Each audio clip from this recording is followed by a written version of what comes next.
ब्रह्मपुर पलटि जाइछि चोरी मानकर आघात। कौ दिन बाइक चोरी, कौ दिन ऑटो चोरी।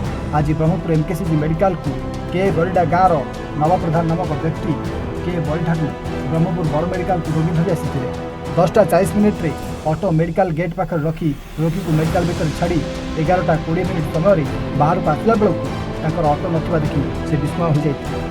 ऑटो नंबर होउछि OD 07M9916। नव तांकर ऑटो को न पाइबारु से थाना अभियोग करथिबा व्यक्ति नवप्रधान को धरी निकटस्थ मेडिकल फांडी पुलिस माने सीसीटीवी कैमेरा लगी ना नहीं ता देखी तदंत आरंभ कर। मन नववर्धन कौटू आसला कौन मन नववर्धन मो के बड़ारू पेसेंट धरिकी आसती डॉक्टरखाना पेसेंट धरिकी गाड़ी माने ओह्लैली गली भितर को जॉइन कली जॉइन कर आसला भर देखला भितर गाड़ी आ को जगह गाड़ी रखिला गाड़ी ए जगह रखी कार सामने आगे रखी रखिकी सागे सागे जाइए 10-15 मिनट भर आसला भर गाड़ी ना जॉइन कर पेसेंट कौटी आसला काजुआलिटी बड़ मेडिकल बड़ मेडिकल। गजब जगन्नाथ रिपोर्ट।